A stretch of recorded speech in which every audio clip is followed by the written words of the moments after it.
Հինգերորդ ալիքի ուղիղ եթերում օրագիրն է, բարև ձեզ։ Սահմանադրության նոր տեքստը պետք է պատրաստ լինի մարտ ամսին, այս մասին հայտարարել է Արդարադատության նախարար Սրփոյի Գալյանը սահմանադրական բարեփոխումների հերթական նիստի ժամանակ։ Ամենայն հայոց կաթողիկոսի եղբոր ու եղբորորդու դեմ հարուցված քրեական գործի քննությունը քննչական կոմիտեն 20 օրում ավարտել ու ուղարկել է դատարան, այս մասին տեղեկացնում է Հրապարակ օրաթերթը։ Վեհափառի մերձավորների դեմ 1 հոգու ցուցմունքով հարուցված քրեական գործը կայծակնային արագությամբ հասել է Արմավիրի մարզի ընդհանուր իրավասության դատարան եւ մակագրվել դատավոր Գևորգ Մանուկյանին։ Հիշեցնենք, որ Վեհափառի եղբորն ու եղբորորդուն կկալանավորել են իշխող ՔՊ-ի կոալիցիոն գործընկեր Հանրապետության կուսակցության անդամի հաղորդման հիման վրա։ Եվ երեկ երեկոյան Փաշինյանի հետ հանդիպել են 9 եպիսկոպոսներ եւ համացանցում ֆլեշմոբ է մեկնարկել, մարդիկ խնդրում են Վեհափառին այդ 9 եպիսկոպոսներին ու արքեպիսկոպոսներին կարգալույծ անել։ Իսկ Մայրաթորի մի շարք բարձրաստիճան հոգեվորականները արդեն քննադատել են վերջինների սարարքը։ Առաջարկում եմ ծանոթանալ մամուլի նորություններին, որից հետո կներկայացնեմ մեր հյուրին։ Հրապարակը գրում է. ՔՊ-ում գրեթե վստահ են, որ Ալեն Սիմոնյանը հաջորդ խորհրդարանում չի լինի, որովհետև չի համաձայնի շարքային падգամավորի կարգավիճակին։ Ժամանակ առաջ խոսքեր գնում, որ նրան դիտարկում են Հայաստանի Հանրապետության նախագահի պաշտոնի համար, երբ Վահագն Խաչատուրյանի ժամկետը լրանա կամ նա վաղաժամ հրաժարական տա։ Սակայն կարծես թե այլևս այդ հարցը չի քննարկվում, Փաշինյանը հիասթափված է Սիմոնյանից, եւ պատճառը մասամբ նրա անձնական կյանքն է։ Բացի այդ, նա նոր ֆավորիտներ ունի։ Փոխարեն ըստ ՔՊ-ականների Ալեն Սիմոնյանը արտոնյալ կարգավիճակում կարող է ապրել եւս 10 տարի, քանի որ եթե արտահերտ ընտրություններ չլինեն եւ նրա պաշտոնավարումն ավարտվի հունիսին, ապա ըստ օրենքի գտնվելու է պետության պաշտպանության ներքո եւ առաջիկա 10 տարին ԱԺ պաշտոնաթող նախագահին հասանելիք բոլոր արտոնություններից օգտվելու է։ Այդ թվում թիկնապահներ, ծառայողական մեքենա, բնակարան եւ այլն, ինչը ՔՊ-ականների համոզմամբ Ալեն Սիմոնյանը կնախընտրի ցանկացած պաշտոնից, որը նաեւ պարտականություններ է ենթադրում։ Հրապարակը գրում է. թեպետ ՔՊ խմբակցության գրեթե բոլոր կանայք էլ առաջադրվել են եւ մեծ հույսեր ունեն, որ հաջորդ ժամկետում էլ կլինեն խորհրդարանում, քանի որ իշխող կուսակցությունում պատրաստված կանանց դեֆիցիտ կա, իսկ ցուցակում կանանց պարտադիր քվոտա, դիցուկ 150 հոգանոց ցուցակում առնվազն 50-ը պետք է կին լինի։ Սակայն տեղեկություններ կան, որ նրանցից շատերին Փաշինյանը մտադիր է փոխարինել իր կնոջ Աննա Հակոբյանի կրթարշավի մասնակից կանանցով։ Թե նրանցից ովքեր են առաջադրվել, թերթին առայժմ չի հաջողվել բարձել։ Սակայն կարծիք կա, որ ներկայիս падգամավոր կանանց մեծ մասը համենայն դեպս անցողիկ տեղերում չի լինելու։ Նրանց անունները գրվելու են ցուցակի հետնամասերում։ Ժողովուրդը գրում է. իշխանությունները մտադիր են առաջիկա ամիսներին առավել խիստ վերահսկողություն սահմանել այն քաղաքական ուժերի նկատմամբ, որոնք կակտիվանան 2026 թվականի խորհրդարանական ընտրություններին ընդառաջ։ Իրավապահ մարմինների ուշադրության կենտրոնում են ինչպես նոր ձևավորվող քաղաքական ուժերը, այնպես էլ ընդդիմադիր դաշտի ամենաակտիվ դերակատարները։ Իրավապահներն արդեն կազմել են դոսիեներ բոլոր ուժերի վերաբերյալ եւ սպասում են, թե որ սուբյեկտը եւ որտեղ կսխալվի։ Ըստ թերթի տեղեկությունների, առաջիկայում իրավապահները ներքին կարգով տարբեր քաղաքական խմբերի ներկայացուցիչների կհրավիրեն բաժիններ, նպատակ ունենալով ճնշում գործադրել նրանց վրա եւ ստեղծել վախի մթնոլորտ։ Դուք դիտում եք օրագիրը, եւս մեկ լավ լուր, կին քաղբանտարկյալ Լիդիա Մանթաշյանը երեկ դատարանի դահլիճից ազատ արձակվեց, իսկ քիչ ուշ ժամը 12-ին Մայրաթորում մեկնարկելու է հոգևոր ժողով։ Այսօրվա իմ հյուրն է իրավապաշտպան Հովհաննես Իշխանյանը։ Պարոն Իշխանյան, շնորհակալ եմ մեզ հյուրընկալվելու համար։ Սիրով։ Պարոն Իշխանյան, մինչ Լիդիա Մանթաշյանի ազատ արձակվելը խորհրդարանում մասնակցեցիք նաև քաղբանտարկյալների թեմայով քննարկումներին, որը նախաձեռնել էր Հայաստան խմբակցությունը։ Ինչ եք կարծում, այս քննարկումները ընդհանուր առմամբ հանրային բողոքն էր պատճառը, որ դատավորի որոշման վրա ազդեց։ Չեմ կարծում, որովհետև մենք գիտենք Հայաստանում դատավորները կատարում են մեկ մարդու քմահաճույքը եւ հրահանգը, քաղաքական գործերով հատկապես լինում է երբեմն, որ այդպես բացառիկ դատավորներ են լինում, որ անկախ են որոշում կայացնում, բայց այնուամենայնիվ ցանկացած այսպիսի բաց թողում, խափանման միջոց փոխել եւ այլն Նիկոլ Փաշինյանի տակտիկական որոշումներից է կայացված, իհարկե հանրային ճնշումը կարող է մեծ ազդեցություն տալ եւ պետք է շարունակել անպայման այդ հանրային ճնշումը անել, որովհետեւ դա է բերելու մի օր նրան, որպեսզի Նիկոլ Փաշինյանը այլևս գերիներով չլցնի Հայաստանի բանտերը։ Իսկ տակտիկական քայլի նպատակը որը կարող է լինել։ Նշեցիք, որ տակտիկական քայլի հետևանք են։ Դե տեսեք, ինքը նույն օրը տեղի ունեցավ այն, ինչ որ եկեղեցում այդ բանը հայտարարությունը տարածեցին այդ մի խումբ սրբազաններ, սրբազանների, որը ամենայն հավանականությամբ չես կարող ասել, հա, որ իրենք ի սկզբանե ստորագրել էին, կարող թուղթը տվել էին, ստորագրել էին, հետո տեքստը ավելացրել էին, դա թողնենք այսինքն պարտադրաբար է եղել, հնարավոր է։ Այո, քանի որ մենք գիտենք ինչպիսին է այս իշխանությունը, որ ամենահայտնի դեպքը Հովիկ Աղազարյանի հետ կապված, երբ որ ուզում էր մանդատից հրաժարեցնել, չհրաժարվեց ու նրա սեռական կողմնորոշումը բացահայտեցին, հեռախոսը խլեցին, մի խոսքով։ Այսինքն մենք գիտենք ինչպիսին է մշակույթը այս իշխանության, բնականաբար պետք է ենթադրել, որ չի կարող այնտեղ լինել անկախ ազատ որոշում դրա հետևում։ Իսկ Լիդիա Մանթաշյանի ազատ արձակումը, եթե տենց որպես տակտիկական ինչ-որ քայլ նկատենք, դա կարող է որոշակի էմոցիաներ, դոֆամին առաջացնել նրանց մոտ, ովքեր Լիդիային ուզում էին որ բաց թողեն եւ սենց ինչ-որ հանգիստ առաջանա, էմոցիաների եւ այդ էներգիայի նվազեցում լինի իրենց հերթական այս եկեղեցու բանի հետ կապված, հա։ Եկեղեցու դեմ հերթական հարձակման, այսինքն մեղմել էմոցիաները դժգոհության։ Կարող եմ այդպես ենթադրել, այո, կարող եմ այդպես ենթադրել, որ այստեղ այդ խաղը կարող է խաղացած լինել, այդպես։ Իսկ այս դաշտում ընդդիմությունը կամ Հայաստանի Հանրապետության հանրությունը անպաշտպան չի իշխանությունների դեմ, քաղբանտարկյալների մասով, կարծիք արտահայտելու մասով, չի որ մարդիկ այնպիսի պատճառներով են հայտնվել անազատության մեջ, որ տրամաբանության սահմաններում չի դառնում։ Գիտեք, ես օրինակ մտածում եմ, մենք քաղբանտարկյալ ենք ասում, բայց դեպքեր կան, որոնք քաղբանտարկյալի սահմանումները շատ նեղ են բացատրելու համար, թե ինչ են ազատությունից զրկված։ Եթե մարդիկ քաղաքական հայացքների, գործունեության, իշխանության հետ այդ բանի հակադրվելու համար են ազատազրկվում եւ դառնում քաղբանտարկյալ, օրինակ մտածում եմ Սամվել Կարապետյանի դեպքը, երբ որ ինքը իր փաստորեն կազմակերպությունը պաշտպանելու համար ազատազրկված է, ասում եմ ես պաշտպանելու եմ իմ եկեղեցին, դա նույնն է, որ մայրը ասի ես պաշտպանելու եմ իմ երեխային, տանեն նստացնեն ազատությունից զրկեն։ Սրանից ենթադրելով կարելի ասել, որ քաղբանտարկյալ տերմինը նեղ է եւ սա քաղաքակրթական մշակութային բանտարկյալներ են արդեն, որովհետեւ պիտի ինչ-որ քաղաքակրթական հակաքաղաքակրթական իշխանություններ լինեն, որոնք մարդուն իր կազմակերպությունը պաշտպանելու համար, հա, օրինական պաշտպանության համար տանեն նստացնեն։ Իհարկե անպաշտպան են եւ իմ ելույթը հենց նվիրված էր այն ինստիտուտին, որը պետք է պաշտպաներ այս մարդկանց, որը աշխարհը ստեղծել է այդ ինստիտուտը հենց այս մարդկանց պաշտպանելու համար։ Խոսքը օմբուդսմենի, մարդու իրավունքների պաշտպանի ինստիտուտի մասին է։ Ով կարծես թե լռում է, այո։ Այո, բայց ինչի է լռում։ Պետք է ամենտեղ գտնել այդ համակարգային պատճառները, ոչ թե անձի պատճառները։ Օրինակ, եթե սահմանադրությամբ մարդու իրավունքների պաշտպանը ընտրվում է մի հանձնաժողովում, հա, համապատասխան հանձնաժողով, որը մարդու իրավունքների պաշտպանության եւ հանրային կապերի հանձնաժողովն է, այնտեղ տեխնացությունը առաջադրում են, դրանից հետո անցնում է ազգային ժողով։ Իսկ այդ հանձնաժողովում 5 հոգին իշխանության ներկայացուցիչ են, այսինքն իշխանությունը ընտրում է իր տեխնացուին։ Հետո տանում է ազգային ժողով ձայների 3/5-ով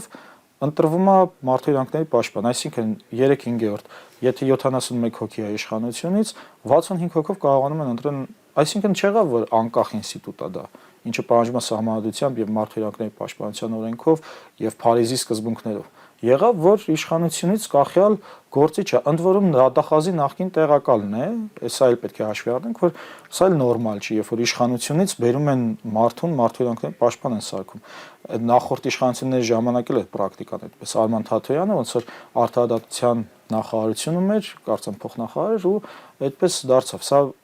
մարդու իրավունքների պաշտպանի ինստիտուտը հենց իշխանության կամայականությունները զսպելու համար է, որպեսզի մարդիկ պաշտպանված լինեն։ Ոչ թե դրանք սպասարկել։ Հա, այստեղ հարցը կրկնում եմ, անձերը չեն, Անահիտ Ավանեսյանը չի, Մանասյանը չի։ Ավանեսյանը առողջապահության նախարար։ Հա, երկուսն էլ Անահիտ են, չէ՞, բայց հա, Անահիտ Մանասյանը չի հարցը։ Այստեղ նույնիսկ հարցը Նիկոլ Փաշինյանն էլ չի։ Եթե դու ունես այնպիսի համակարգ, որտեղ Նիկոլ Փաշինյանը կարող դառնա բռնապետ,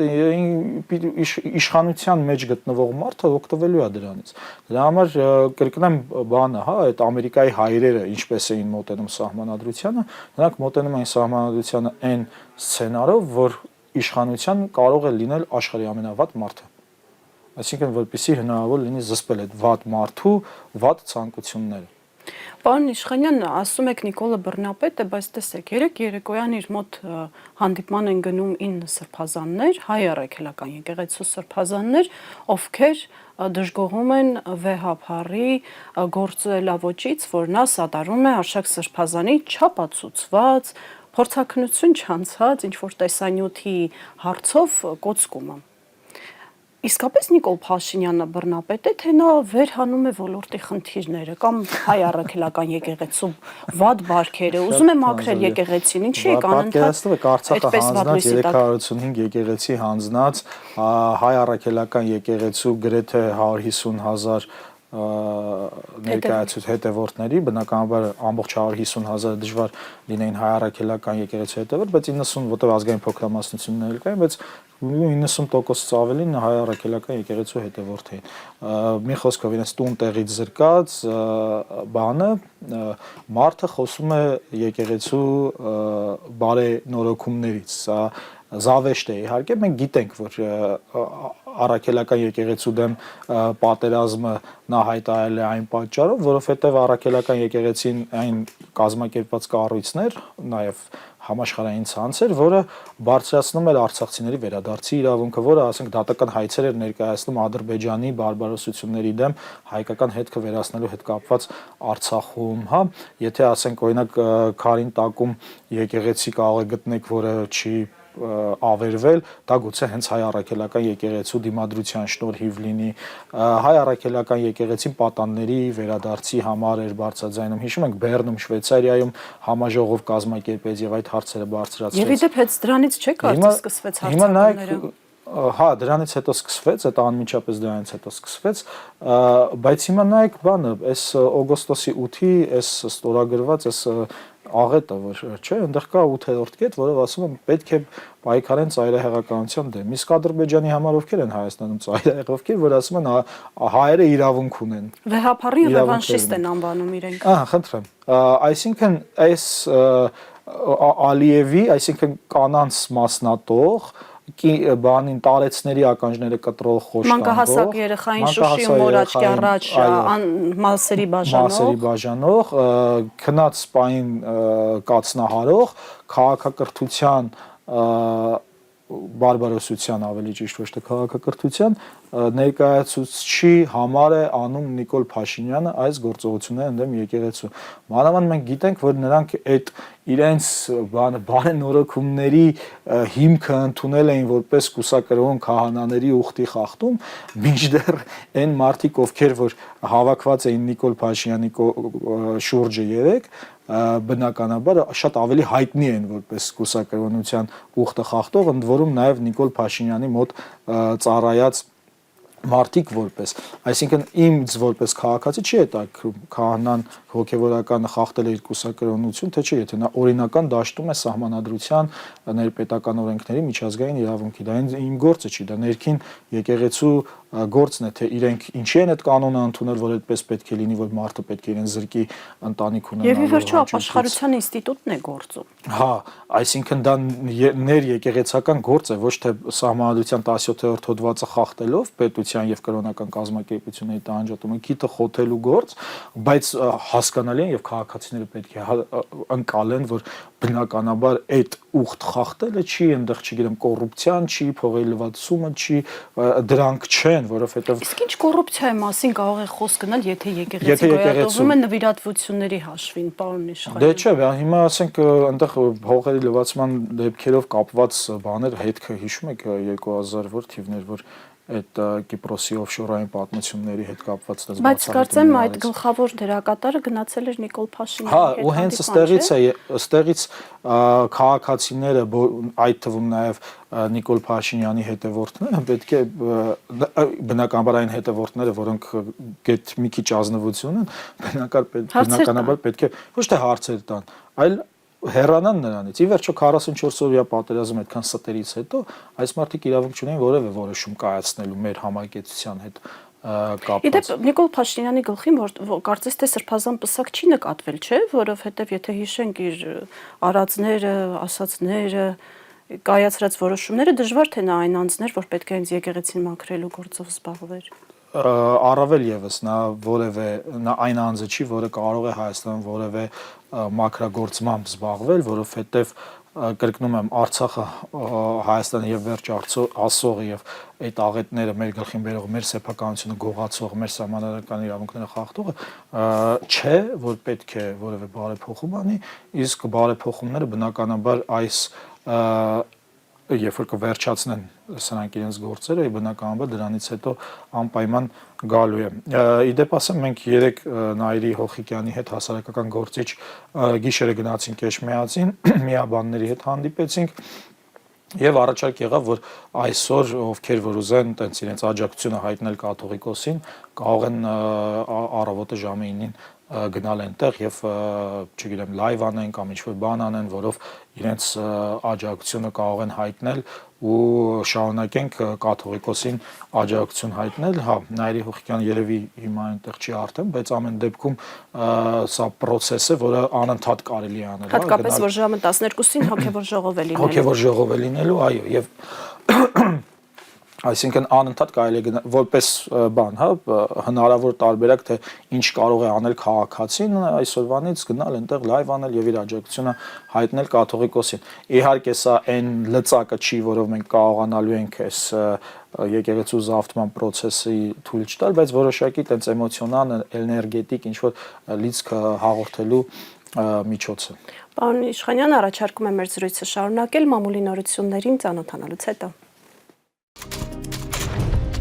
Ժողովուրդը գրում է. այսօր ազգային ժողովում առավոտյան ժամը 9-ին առողջապահության նախարար Անահիտ Ավանեսյանը առողջապահության հարցերի մշտական հանձնաժողովում նախկին բուժքույր Հռիփսիմե Հունանյանի նախագահությամբ կներկայացնի առողջապահության համընդհանուր ապահովագրության մասին նախագիծը եւ կառավարության հեղինակած մի շարք օրենքներում փոփոխություն կատարելու մասին նախագծերը։ Այս շտաբողականությամբ նախատեսվում է նախագիծն ընդգրկել առաջիկա քառօրյայում։ Քանի որ այս նախագիծը եղել է իշխանության նախընտրական խոստումներից մեկը, այն հունվարի 1-ից ուժի մեջ մտցնելը իշխանությանը կտա լրացուցիչ հնարավորություն դա ներկայացնել որպես հաջողություն, սակայն հասարակ քաղաքացու համար այն հավելյալ հարկային բեռ է դառնում։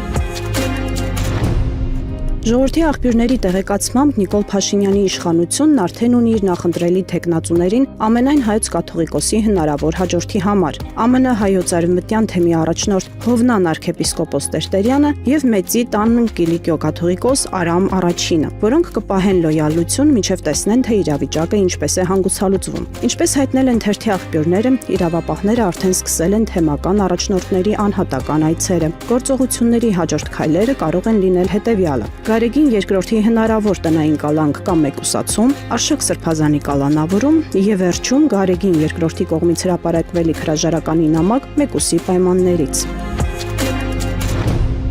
Հրապարակը գրում է. երեք իշխանականները մեծ հրճվանքով տարածում էին եպիսկոպոսած հայտարարությունը գուժելով վեհափառի կաթողիկոսության վախճանը։ 9 եպիսկոպոսի ստորագրությամբ նրանք դատապարտում էին Գարեգին երկրորդին Արշակ Սրբազանի այսպես կոչված սրբապիղծ արարքը կոծկելու համար։ Գրության տակ 13 անունից կազմված ցանկ էր, սակայն ստորագրել է 9 հոգևորական։ Երկու անձի Հովնան եւ Սիոն arczepiskoposների ստորագրության դիմաց գրված է I.T. այսինքն ի տեղի, ինչը նշանակում է տեղը փոխարեն, այսինքն այլանդզինք են ստորագրել։ Ստորագրածներից ոմանք իրենց վարքով ու կենսագրությամբ խոցելի են, իսկ Առաքել Քյարամյանի զավակի մասին ողջ աշխարհը գիտի։ Նա քննչական կոմիտեի նախկին ղեկավար Արգիշտի Քյարամյանն է։ Այսինքն Աշակ Սրբազանին եւ Վեհափառին մեղադրում են կուսակրոնության ուխտը խախտելու մեջ նրանք, ովքեր նույն մեղքն ունեն իրենց ուսերին։ Ավելի բացահայտ ու ապացուցված։ Իդեպ Փաշինյանը երեք խուսափել է այդ հարցից, ասելով, որ ինքը ոչ բոլոր հոգեվորականների անձնական կյանքն է ուսումնասիրում։ Իսկ օրվա երկրորդ կեսին նա կառավարությունում ընդունել է ըմբոսների խմբին։ Ինչ վերաբերվում է կաթողիկոսության վախճանին,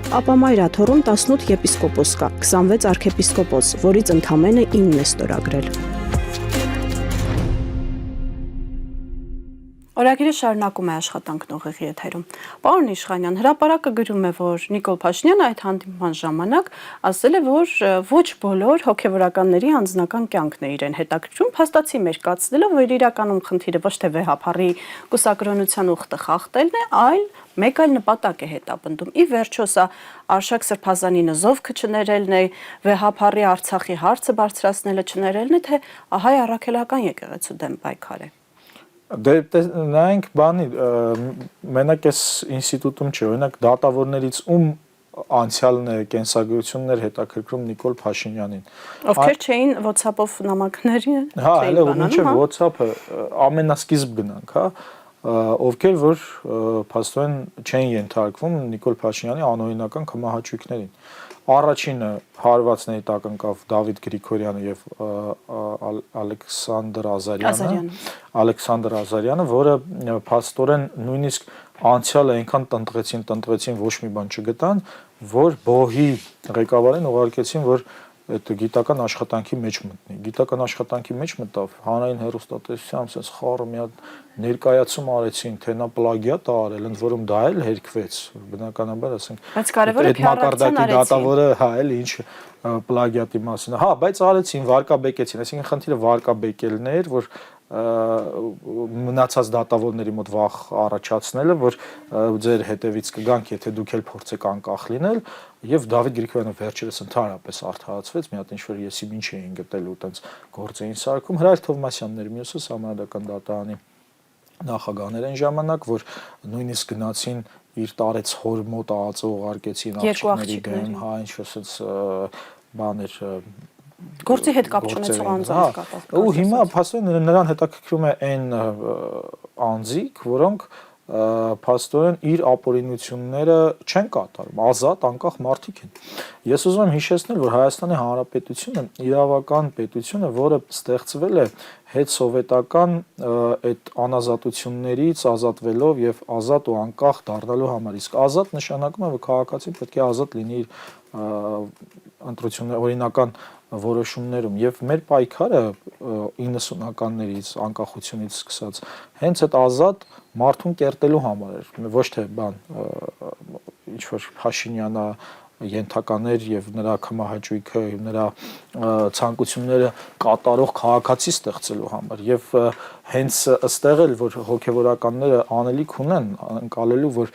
նրանք էլ պետք է այդ ուժը հաղորդեն քաղաքացիներին օրինակ այն մարդիկ որոնք հիմա բանտերում են եպիսկոպոս Մկրտիչ եպիսկոպոսը արքեպիսկոպոսներ Բագրատ Գալստանյանն ու Միքայել Աչապահյանը իրենք այդ ազատությունը կերտողներն են բանտից են կերտում հա այդ ազատությունը եւ մեր անելիքը հենց թե իրավապաշտպանների, թե հոգեվորականների, թե դատախազների, թե քաղաքական գործիչների, հասարակական գործիչների, մտավորականների այդ ազատ քաղաքացի կերտելու մեջ է, որովհետև այդ ազատ քաղաքացին պետք է ծառայի բոլորի բարօրությանը եւ ինձ համար, քանի որ ես ազգը ընկալում եմ որպես իմ ընտանիք, ինձ համար շատ վիրավորական է, երբ որ իմ եղբոր, ավագ եղբոր բանը կամ կրծերի եղբոր քույրերի եւ մնացածի հանդեպ այսպիսի վերաբերմունք է լինում, որ նրանց արժեվ դնում են կամ մենք բացահայտելու ենք քո մասին ինչ կա, չկա եւ այլն բանում, կամ դու պետքա մեզ ենթարկվես։ Եվ մյուս կողմից ուզում եմ կոչ անել բոլորին, որպեսզի թող բացահայտեն։ Իրենք կբացահայտեն, մենք կպաշտպանենք ձեզ, որովհետև որևէ մեկը իրավունք չունի մեր ընտանիքի անդամների հանդեպ այսպես վերաբերվի։ Ի վերջո նույն Արշակ Սրբազանը բավականին արժանապատիվ հակադարձեց, հա, բավական շատ լուրջ մեղադրանքին, որը չեն էլ կարողացել ապացուցել մինչև այժմ։ Ինչու օրինակ չվերցնել նույն Արշակ Սրբազանից, ինչու օրինակ չվերցնել բազմաթիվ լուրջ առողջական խնդիրներ ունեցող Միքայել Սրբազանից, ով անազոտությունից ասում է չկոտրվեք հանկարծ շարունակեք պայքարել։ Օրինակ վերցնելու հարցը չի։ Մենք, ովքեր որ այս պայքարի մեջ են, պետք է այնքան ուժեղացնենք այն մարդկանց, որոնք չունեն այդ ոգին իրենց մեջ, իհարկե այսպես մեծ եմ խոսում, մեկը մի օր կարող է ինձ կոտրեն, բայց ամեն դեպքում պետք է այնքան ուժեղացնենք այդ ոգին, որպեսզի այս ընտրության առաջ նրանք երբևէ կանգնած չլինեն եւ նրանք լինեն այնքան ազատ եւ այնքան արդար ապրած լինեն, որպեսզի այսպեսի խնդիրներ չառաջանա։ Դուք մի օրինակ եք բերում, բայց ինձ համար ամենազիլ օրինակը իհարկե Հովիկ Աղազարյանի օրինակն է, ինչ ուզում եք արեք, նա այդպես անկոնտրոլ մնաց եւ ինչ ասես նրա հասցեին կեղծ թե իրական չասացին, բայց մարդը հաստորեն ընտրեց այդ բանը օրինական ճանապարհը։ Իր խոսքից հետ չկանգնեց, որ ընտրել էին իրան եւ ինքը մնաց ազգային։ Չնայած իր իրարաբեր հայտարարություններին, չնայած դիրքորոշումներին ու դատապարտների հայտարարություններին, այդ դավաճանությունները դա ուրիշ բան է, կատեգորիա, այսպես մի խոսքով։ Այսինքն գոնե Աղազարյանի չափ հաստատակամություն մեր սրբազան հայրերը պետք է դրսևորեին։ Հա, բայց եթե չեն դրսևորում, պետք է մենք գտնենք մեր մեջ խնդիրը, որ չեն դրսևորում, որովհետև եթե մենք չենք կարող ստեղծել այնպիսի համակարգ, որտեղ Նիկոլ Փաշինյանի ցանկությանը չեն ենթարկվի, ուրեմն մենք դեռ լիքը անելիք ունենք։ Մենք պիտի ի վերջո ստեղծենք այնպիսի համակարգ, որտեղ դատախազը, դատավորը, քննիչը, հոգևորականները չլինեն այսպիսի ընտրության առաջ, կամ մեր դեմը շանտաժներն են կիրառելու, կամ մենք պետքա ենթարկվենք եւ այսպես նվաղ, հա, բան անազատ ապրենք։ Մեր խնդիրը, երբ որ խոսում ենք ազատագրումը հենց դրա մասին է, որ պետք է այդ մարդիկ չլինեն այսպիսի ընտրության առաջ։ Ժողովուրդ օրաթերթը գրում է, որ հոգևորականների նկատմամբ ճնշումներն էլ ավելի են ուժեղանալու, որ իրավապահները արդեն սկսել են այցելել թեմերի առաջնորդների տներ, նրանց հետ զրույցներ ունենալ, ասել, որ կաթողիկոսի ժամանակաշրջանը ավարտվում է եւ այն մարդկանց դեմ, ում դեմ որ կոմպրոմատներ ունեն, այդ ամեն ինչը շարունակվում է։ Հիմա ինչ է ստացվում, շատ քաղաքագետներ եւ լուծաբաններ ասում են, որ Նիկոլ Փաշինյանը անուղղակի ձևով է պառակտում եկեղեցին, այս կոմպրոմատների միջոցով թույլ սրբազաններին հանելով եկեղեցու վեհափառի եւ իրենց հոգեվոր եղբայրների դեմ։ Ինչ է կարծում, էլի այսպիսի կոմպրոմատների բազմաթիվ դեպքեր կբացահայտվեն, թե եղածը քիչ է, որ եկեղեցու հիմքերը սասան։ Նա իմ ենթադրությունը այն է, որ նրանք ցանկանում են մինչև նոր տարի գոնե ինչ որ տենց պսևդո կաթողիկոսի պես ինչ-որ բան ունենա, որ նոր տարվա ուղերձը արդեն դա իրականացնի իրենց բանը ֆեյք կաթողիկոսը։ Հա, էլի իրենց մտքի կաթողիկոսը, բայց դրանով չի ավարտվում, այլ ընդհակառակը սկսվում է պայքարը, որովհետև եթե իսկապես մենք խոսում ենք թերություններից տարբեր համակարգերի մեջ, Նիկոլ Փաշինյանը այդ թերությունները օգտագործում է իրեն ենթարկացնելու համար։ Չէ՞, մենք գիտենք, որ այնտեղ որևէ արդար ճշմարիտ գործողություն չկա։ Իսկ մեր խնդիրն է, որպեսզի մեր այս մեծ ընտանիքում իսկապես լինի արդար եւ ճշմարիտ։ Եվ հիմա նույնիսկ եթե իրենք դնեն իրենց այդ ֆեյք կաթողիկոսին, այդ թերություններն էլ հետները ժառանգելով տանելու են։ Ասացինք, չէ, որովհետեւ եթե նրանք խոսում են, որ կուսակրոնությունն է նրանց համար խնդիրը եւ սկսում են վարկաբեկել կաթողիկոսին այդ տրամաբանությամբ եւ չգիտենք արդյոք նա խախտել է թե չի խախտել, բայց կա ավելի ապացուցելի դեպք, որը ենթարկվում է Նիկոլ Փաշինյանին։ Մի քանի դեպք ընդ որում։ Մի քանի դեպք, որը բոլորն էլ հանդիպում են Նիկոլ Փաշինյանի հետ։ Հա, որտեղ, այսինքն ստացվում է, որ այդ թերությունները, որոնք իրենք իբրև թե բան են անում, բարձրաձայնում են, իրենց հետ ժառանգելով տանում են այնտեղ։ Իսկ դա իրենց խնդիրն է, պարոն Իշխանյան, թե իրենք ուզում են կառավարելի հայկական եկեղեցի ունենալ։ Այսինքն իրենց կառավարելի եկեղեցին տանելու համար դա հատկապես հեշտ են այն մարդիկ, ովքեր այդպես թերություններ, խնդիրներ ունեն իրենց կենսագրությունում։ Եվ բավականաչափ տղամարդկություն չունեն իրենց սխալները ընդունելու համար, այդպես է ստացվում։ Դե հա, բայց այդ դաշտ չեմ ուզում մտնել, որովհետև դրա մասին խոսեցի, եթե չկա այդ ուժը ընտրություն կատարելուց, ուրեմն մենք լիքը անելիք ունենք։ Մենք ստեղծում ենք մի հատ այնպիսի համակարգ, որտեղ ուժը լինի, անձի բանը, վախը չլինի։ Մի խոսքով, հիմա այսինքն նույն ձևով նայենք, 2018 թվականին մարդիկ դուրս եկան փոխելու իշխանությունը, ավելի արդար, ավելի լավ, զարգացած Հայաստան ստանալու համար, բայց եղավ լրիվ հակառակ պատկերը, հա, տեղի չունեցավ ժողովրդի ցանկությունները։ Եվ հիմա այդ ժողովուրդը նորից ինքը պայքարում է այդ ճշմարիտ արդար հասարակարգը ստեղծելու համար եւ նույնն էլ ասենք այս եկեղեցու պարագայում է այդպես լինելու։ Պարոն Իշխանյան, մեր զրույցի վերջում ուզում եմ անդրադառնալ մի սարսափելի դեպքի, դպրոցում բուլինգի դեպքեր շատ են լինում, պարբերաբար լինում են, երեխաները որքան այնմեղ, այնքան էլ դաժան են լինում, բայց երեք տեսանյութ տարածեց Նանար Պողոսյան անունով կարծեմ Facebook-յան Արցախցի աղջիկ, ողջույն Նանար։ Տեսանյութում բարձր դասարանի տղաները ծեծում եւ սարսափելի ձևերով նվաստացնում են իրենց համադասարանցուն եւ իրենք էլ նկարահանում են, հետաքրքիրն ինչ է, որ վերջին շրջանում անհանդուրժողականության հողի վրա շատացել են հանցագործությունները, սակայն անչափահասների մասնակցությամբ նմանատիպ դեպքերը շատ ավելի մտածելու տեղիք են տալի։ Որն է պատճառը։ Իրավապահ համակարգն է թուլանում, թերանում իր գործողություններում, կրթական համակարգը, թե ընդհանուր այս ատելության հողի վրա տարբեր խմբերի բաժանված հանրության ֆակտորն է առկա։ Ինչպես եք բացատրում։ Այդ ձեռառնոցին բուլինգը բնականաբար այդ մեր տարիներն էլ էր շատ տարածված բան եւ ես կարծում եմ, որ այդ ազդեցությունների վրա նաեւ եղավ իշխանափոխություն, հա, որտեղ ես եւ նայում եմ շատ եմ տեսնում մարդկանց այս իշխանության մեջ, որոնց հետ անարդար են վերաբերվել իրենց պատանեկության, հա, երիտասարդության տարիներին։ Այսինքն ճնշված են եղել հասակակիցների կողմից։ Անարդար են վերաբերվել նրանց նկատմամբ եւ նրանք այդ ոնց որ այդ անարդարությունը կուտակելով ուզեցել են դուրս գալ եւ ոնց որ աշխարհին իրենց դիրքն ու տեղը ցույց տալ։ Եվ մենք ի վերջո ունեցել ենք այսպիսի մի իշխանություն, որը գտնում է, որ իր հանդեպ այնպես անարդար են վարվել, որ ինքը կարող է անսահման անարդարություն կիրառել մյուսների նկատմամբ։ Մի ամբողջ ազգի նկատմամբ։ Մի ամբողջ ազգի նկատմամբ, հա, մի ամբողջ ազգի նկատմամբ, հասնեն ինքը տենց ասոցիացնում, այդ ամբողջ անարդարությունը տենց այդ ազգից էր գալիս եւ ինքը դե հատկապես այդ հայր եւ որդի հարաբերություններից առաջացող տենց կոմպլեքսներ են, ինչը ցավոք սրտի այո, հենց պետության հարցն է նաեւ, որ հենց այսպիսի հասարակարգ չձևավորվի, որտեղ պատանին լինի ճնշված, այլ կարողանա իր ամբողջ ունակությունները ներդնել եւ զարգանալ։ Բայց ես իսկապես, ասենք,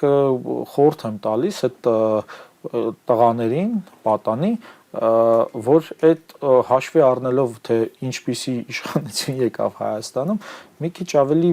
խելամիտ լինեն այդպես հարցերում։ Այսինքն այն իշխանության ղեկին գտնվողներուն իրենց ապագայի մասին մտածեն։ Իհարկե, հələ փոքր են, հələ չեն հասկանում, բայց ասենք այդ ինչ որ իրենք անում են, հետո այսպես շուռ է գալու իրանց դեմ, որովհետև դա մնում է եւ մարդը ուզում է արդարությունը վերականգնել իր հանդեպ տեղի ունեցած անարդարությունը, հա, որ տենց գումայի բանա, տենց ամբողջից երրում է իր մեջ եւ ինքը գտնում է հնարներ դրան հասնելու եւ քաղաքացիական պայմանագիր կուսակցության բազմաթիվ անդամներ այդ հնարը գտան, բայց արդյունքում ասենք այն նորմալ մարդիկ ինչի պետքա տուժեն, ես չեմ հասկանում։ Պարոն Իշխանյան, շնորհակալ եմ հետաքրքիր զրույցի համար։ Ես էլ եմ շնորհակալ։ Մեր ժամանակը սպառվեց, օրը թող բարի լինի։